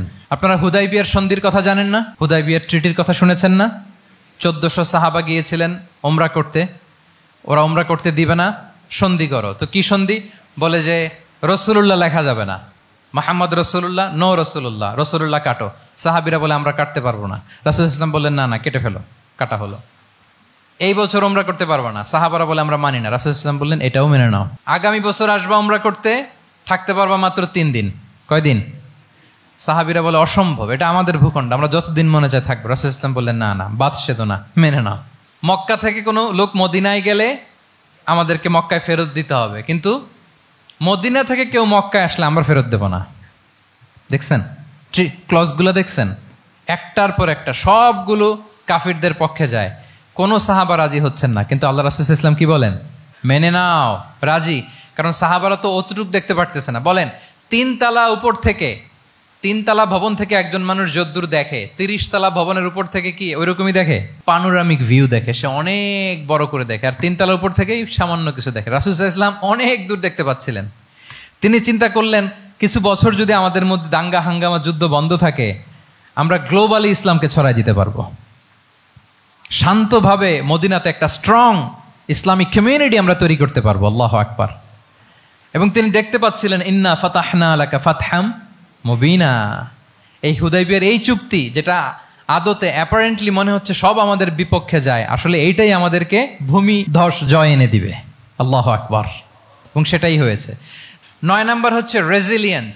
এটা একটা চমৎকার লিডারশিপ ট্রেট। রেজিলিয়েন্স মানে সংকট কাটিয়ে ঘুরে দাঁড়াবার সামর্থ্য, মানে যাকে কেউ থামাতে পারে না। আনস্টপেবল, কোনো কিছু তাকে থামাতে পারে না। লেগে থাকার মানসিকতা, টিকে থাকার মানসিকতা, সহজে হার না মানা, আবার ঘুরে দাঁড়ানো, এটার বলে রেজিলিয়েন্স। এই ক্যাপাসিটি, এই কোয়ালিটি রাসূল সাল্লাল্লাহু আলাইহি ওয়াসাল্লামের মধ্যে ছিল। হি ওয়াজ আনস্টপেবল, হ্যাভিং আনবিলিভেবল সাবর। কোনো কিছু রাসূল সাল্লাল্লাহু আলাইহি ওয়াসাল্লামকে থামাতে পারে নাই। পেরেছে? বলেন, পেরেছে কেউ থামাতে? ছোটবেলা থেকে স্ট্রাগল করে একটার পর একটা স্ট্রাগল ফেস করে বড় হয়েছেন। জন্মের আগেই তো ওনার পিতাকে আল্লাহ তাআলা উঠিয়ে নিলেন। তার মানে বাবাকে নিজ চোখে এই দুনিয়াতে আমাদের প্রিয় নবীজি দেখে যান নাই। আল্লাহ রাসূল সাল্লাল্লাহু আলাইহি ওয়াসাল্লাম ওনার বাবাকে, পিতাকে দেখছেন? দেখেন নাই। ওনাদের আমেনা এবং আব্দুল্লাহ, ওনাদের সংসার ছিল মাত্র সপ্তাহখানেক, 1 সপ্তাহ সংসার। এই সপ্তাহখানেকের সংসারেই আল্লাহ তাআলা রাসূল সাল্লাল্লাহু আলাইহি ওয়াসাল্লামকে ওনার মায়ের পেটে পাঠিয়েছেন। আব্দুল্লাহ চলে গেলেন ব্যবসায়, ফিরে আসার পথে ওখানেই মারা গেলেন, ইয়াসরিবে। তার মানে জন্মের আগেই বাবাকে হারালেন, ইয়াতিম হয়ে দুনিয়াতে আসলেন। এরপরে মাকে হারালেন, এরপরে দাদাকে হারালেন, এরপরে চাচাকে হারালেন। Physically, mentally torture, emotionally traumatise করার যত ধরন আছে কাফিররা করেছে, কোনো কিছু রাসূল সাল্লাল্লাহু আলাইহি ওয়াসাল্লামকে থামাতে পেরেছে? ওনার লাইফ থ্রেট ছিল। হিজরতের রাতে তো আল্লাহ তাআলা বললেন আজই যেতে হবে, না হলে হত্যার ষড়যন্ত্র হচ্ছে, ব্ল্যাক ম্যাজিক করা হয়েছে। রাসূল সাল্লাল্লাহু আলাইহি ওয়াসাল্লাম খাসির মাংস, খাসির যে বাজুর মাংস, এটা পছন্দ করতেন। খাইবারে এক ইহুদি নারী এই খাসির মাংসের মধ্যে বিষ মিশিয়ে, পয়জন দিয়ে রাসূল সাল্লাল্লাহু আলাইহি ওয়াসাল্লামকে খাইয়েছিল হত্যার জন্য, একটার পর একটা। বলেন, রাসূল সাল্লাল্লাহু আলাইহি ওয়াসাল্লামের মিশন থেকে এক চুল পরিমাণ ওনাকে পেছনে নেওয়া গিয়েছে? He was unstoppable. This is called resilience.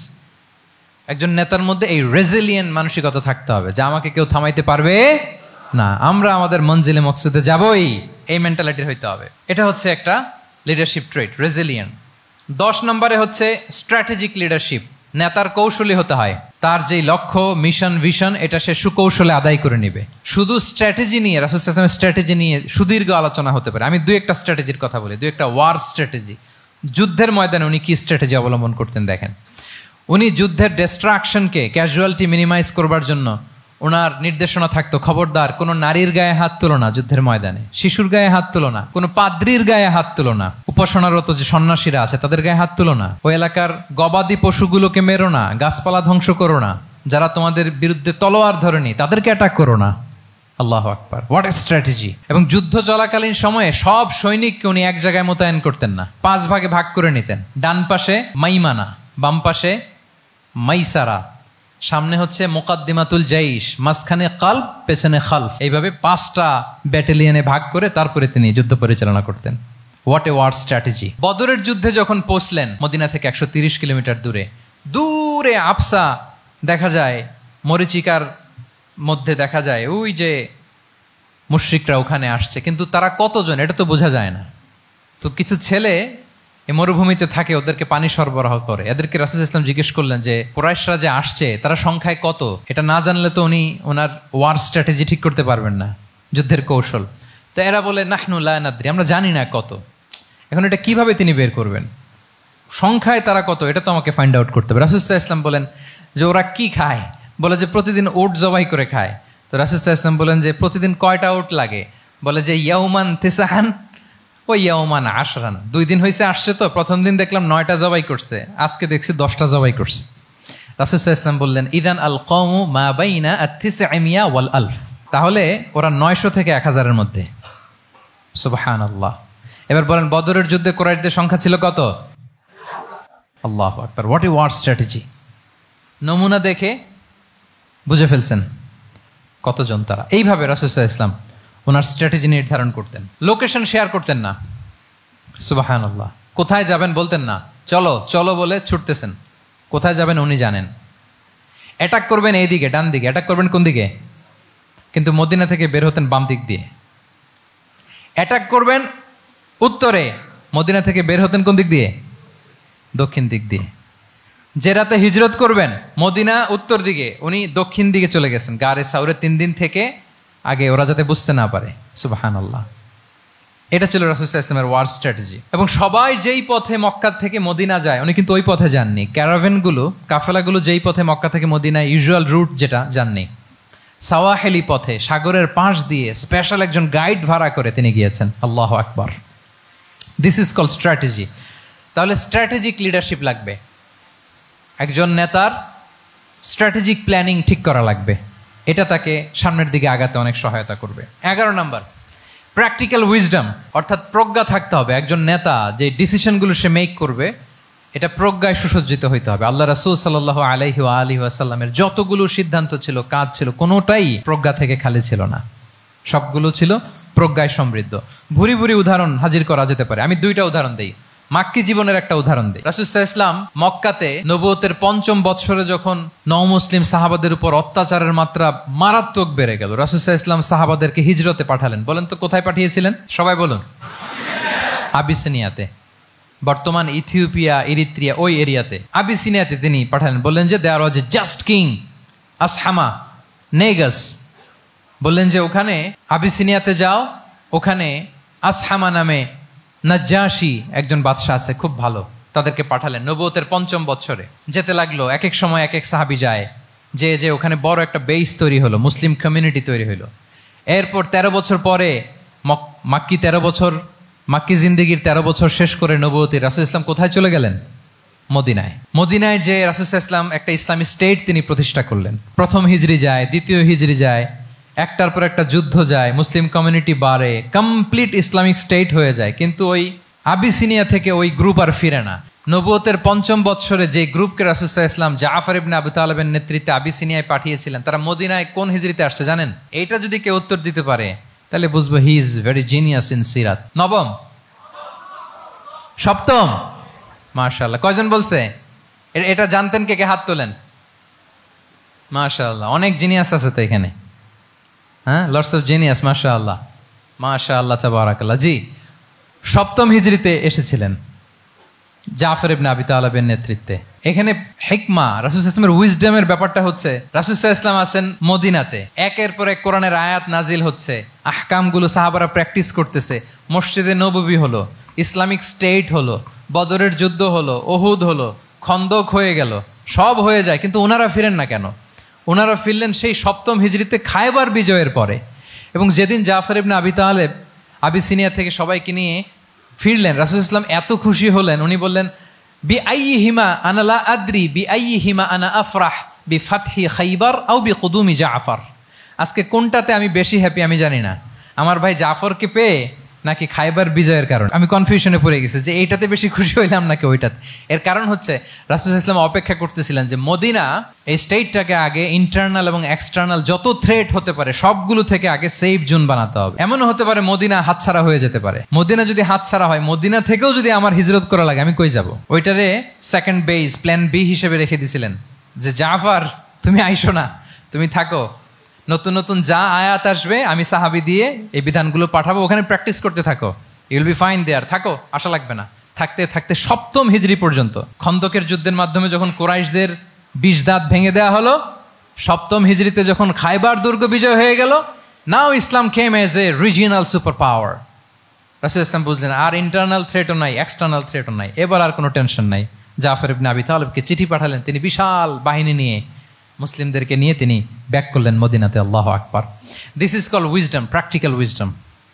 রাসূল সাল্লাল্লাহু আলাইহি ওয়াসাল্লামের এইভাবে এমন কোনো সিদ্ধান্ত নাই যেটার পেছনে প্রজ্ঞা ছিল না, প্রত্যেকটা সিদ্ধান্ত ছিল প্রজ্ঞায় সুসজ্জিত। আমরা যদি মদিনার একটা উইজডমের কথা খেয়াল করি, খুব সংক্ষেপে বলি, মদিনাতে আল্লাহ রাসূল সাল্লাল্লাহু আলাইহি ওয়া আলিহি ওয়াসাল্লাম, মদিনার সোসাইটিতে মুনাফিক কারা বলেন তো? এটা কি রাসূল সাল্লাল্লাহু আলাইহি ওয়াসাল্লাম জানতেন না? জানতেন কিনা বলেন? এই জানাটা কি ধারণা বেজ, মানে মনে হয় ও মুনাফিক এরকম, নাকি গাইডেড বাই ওয়াহি, গাইডেড বাই রেভেলেশন? স্বয়ং আল্লাহ তাআলা জানিয়ে দিয়েছেন। এরপরও কোনোদিন রাসূল সাল্লাল্লাহু আলাইহি ওয়াসাল্লাম মানুষের সামনে কাউকে মুনাফিক বলে পরিচয় করিয়ে দেন নাই। মদিনার সোসাইটিতে কেউ জানতো না, বুঝতে পারতো আচরণ মুনাফিকের মতো, কিন্তু রাসূল সাল্লাল্লাহু আলাইহি ওয়াসাল্লাম কখনো বলেন নাই যে ও মুনাফিক। কখনো বলছেন? বলেন নাই। চিন্তা করছেন? আমরা তো কথায় কথায় ফেসবুকে মন মতো না হইলে কি লিখি? বেসড অন অ্যাজাম্পশন, আমার মন মতো হয় নাই, ও মুনাফিক।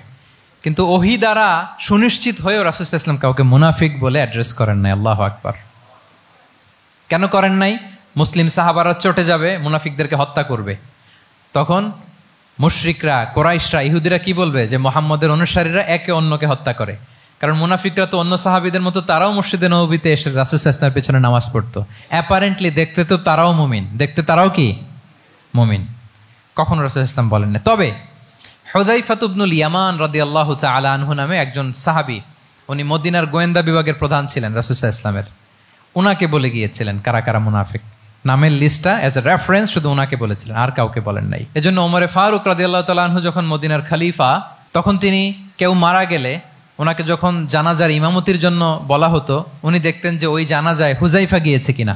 যদি হুযায়ফা ইবনুল ইয়ামান ওখানে যেতেন, উনি ওই নামাজের ইমামতি করতেন। আর যদি দেখতেন ওইখানে হুযায়ফা নাই, ওইখানে ওমরও নাই রাদিয়াল্লাহু তাআলা আনহু, আল্লাহু আকবার, তিনি কৌশলে পাশ কাটিয়ে বলতেন অন্য কেউ এই নামাজের ইমামতি করে দাও, আমি যাব না। আল্লাহু আকবার।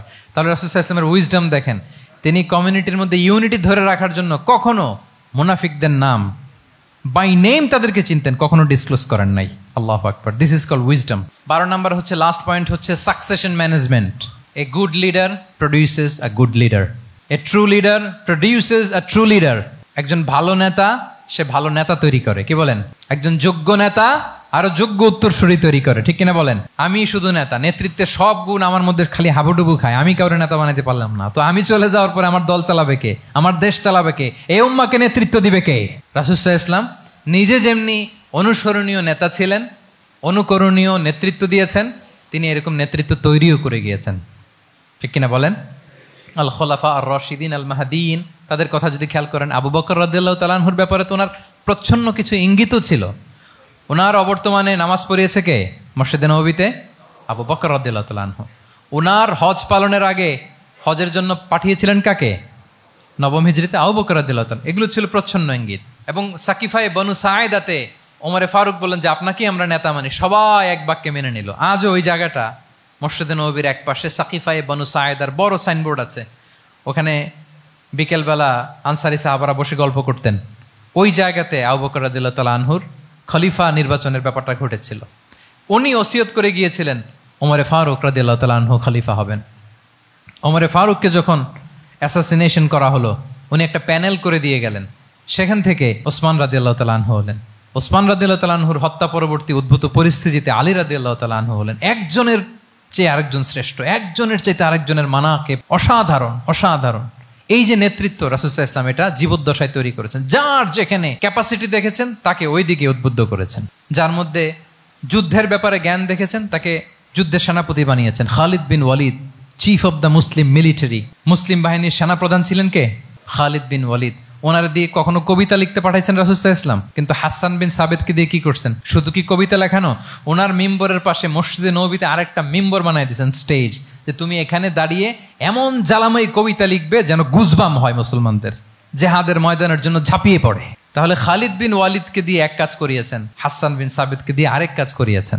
মুআয ইবনে জাবাল রাদিয়াল্লাহু তাআলা আনহু প্রশাসনিক কার্যক্রম ভালো বুঝতেন। মদিনা রাষ্ট্রের সবচাইতে বড় সিনিয়র আমলা ছিলেন মুআয ইবনে জাবাল, ইয়ামানের গভর্নর করে পাঠিয়েছেন। ওনার এটাতে যোগ্যতা ছিল। যার যেখানে তিনি প্রতিভা দেখেছেন ইসলামের কল্যাণে, রাসূল সাল্লাল্লাহু আলাইহি ওয়াসাল্লাম ওই প্রতিভাগুলোকে কাজে লাগিয়েছেন। এইভাবে ওনার সাকসেশন ম্যানেজমেন্টকে উনি গড়ে তুলেছেন। ফলে ওনার পরবর্তীতে বছরের পর বছর ইসলামী নেতৃত্বের হাল ধরতে মুসলিম উম্মার বেগ পেতে হয় নাই, ঠিক কিনা বলেন? তাহলে a good leader, a true leader produces a good leader. একজন সফল নেতা সে এরকম আরো অনেক সফল নেতৃত্ব তৈরি করে যায়, তাহলেই তার নেতৃত্ব সামনের দিকে আগাতে থাকে। 12টা জিজ্ঞেস করলে বলা যাবে? হ্যাঁ, নোট করে রাখছেন বোধহয় না? মাস খুব খুশি হয়েছে আমি, মাশাআল্লাহ। শ্রোতা যদি ভালো হয়, শ্রোতা যদি দেখি যে না আমার সাথে সাথে মাথা নাড়ায়, রেসপন্স করে, উত্তর দেয়, তখন কথা বলতেও ভালো লাগে।